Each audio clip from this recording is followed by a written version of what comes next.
ప్రస్తుతం మనం నల్గొండ జిల్లాలోని నకరికల్ పట్టణంలోని శృతి హోమ్ ఫుడ్స్ దగ్గర ఉన్నాం. వాళ్ళు యొక్క ఎంతకాలం నుంచి చేస్తున్నారు, వాళ్ళ యొక్క టేస్ట్, వాళ్ళకు ఎంతమంది కస్టమర్లు వస్తారు, వాళ్ళ యొక్క విధి విధానాలు ఎలా ఉంటాయి, వాళ్ళ యొక్క బిజినెస్ ఎలా ఉంటాయో ప్రస్తుతం వాళ్ళు అడిగి తెలుసుకునే ప్రయత్నం చేద్దాం. చెప్పండి అన్న, మీ పేరు? పేరు మహేష్. మహేష్, ఈ బిజినెస్ ఎంతకాలం నుంచి చేస్తున్నారన్న మీరు? 10 సంవత్సరాల పైన. 10 సంవత్సరాలు. ఇక్కడ ఏమేమి ఐటమ్స్ దొరుకుతాయి అన్న? కారకాండ సీడ్ దాకా దొరుకుతాయి. ఇప్పుడు కస్టమరే పిండి, నూనె వగైరా ఎలాంటి అయినా తీసుకొని వస్తే ఒక కేజీకి ఎంత తీసుకుంటారు మీరు? కారపూస చేస్తే కేజీకి 60, లడ్డూలు అరిసెలు చేస్తే కేజీ 250, మొత్తం మా ఐటమ్స్ అయితే కేజీ 250. ఇప్పుడు మీకు ఇక్కడికి ఎక్కడి నుంచి కస్టమర్లు ఎక్కువ వస్తుంటారు? మొత్తం పల్లెటూరు నుంచి వస్తాం. మొత్తం తాటికల్, శివాలగడ్డ, మరూరు, ఇంకా అక్కడ వస్తాం. మీ బ్రాంచ్లు ఎక్కడెక్కడ ఉంది అంటే మా ఆల్రెడీ 2 సూర్యాపేటలో ఉన్నాయి, తిప్పడదొడ్డు ఒకటి, మొత్తం 4 బ్రాంచ్లు ఉన్నాయి. ఇక్కడ 4 ఉన్నాయి. నగరికల్ 2, తిప్పడదొడ్లో ఒకటి ఉంది, సూర్యాపేటలో 2 ఉన్నాయి. మీరు భవిష్యత్తులో ఇంకా ఎలాంటి బ్రాంచ్లు ఎక్కడెక్కడ ఓపెన్ చేయాలనుకుంటున్నారు? అంటే ఎక్కడెక్కడ ఇంకా ప్లాన్ చేయలేదు అనుకుంటున్నాను. అవును. ఇప్పుడు మీ వస్తువులు, మీ ఐటమ్స్ అయితే కేజీకి ఒక్కొక్క ఐటమ్కి ఏ ఐటమ్కి ఎంత తీసుకుంటారు? అంటే ఐటమ్స్ బట్టి కారపూస చేస్తేనే 60 రూపాయలు, లడ్డూలు చేస్తే 250, అసలు 250, గోధుమ చేస్తే 150.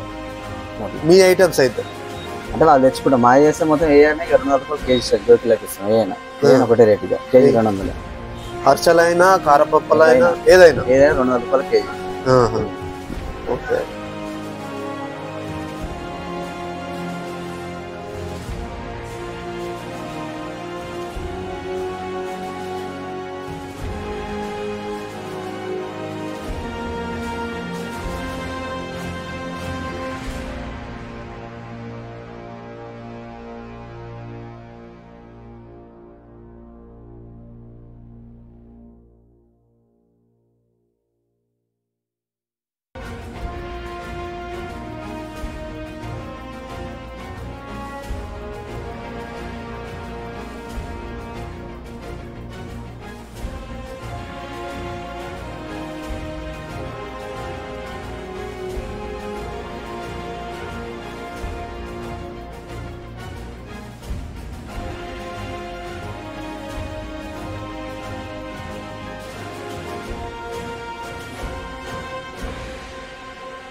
ఇక్కడ ప్రధానంగా ఏ ఐటమ్స్ ఎక్కువ ఉన్నాయి?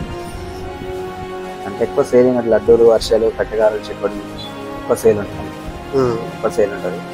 పండుగ సేల్ అయితే ఫుల్ గిరాకీ ఉంటుంది. స్టాక్ నమ్మి లేకపోతాం. ఇప్పుడు ఫంక్షన్లకు కానీ, ఇప్పుడు కొంతమంది కుషవత మ్యాచ్ డే ఫంక్షన్ లాంటి, శారీ ఫంక్షన్ లాంటికి వచ్చేస్తే 5 కేజీలు 10 కేజీలు చేసే పరిస్థితి ఉంటుంది. వాళ్ళకి టయానికి మీరు అందియగలుగుతారా? అందిస్తాం టయానికి. ఒక రోజు అందిస్తాం అన్నమాట. ఎంత ఐటమ్స్ అయినా, ఎన్ని కింటాలైనా అందిస్తాం ఒక రోజులలో. మీకు నల్గొండ జిల్లా నుంచే వస్తారా, ఇంకా పక్క జిల్లాల నుంచి వచ్చి చేసుకోబోతారా? నల్గొండ నుంచి కూడా వస్తారు. నల్గొండ, ఇటు చిట్యాల, చౌటుపల్లి నుంచి కూడా వస్తారు.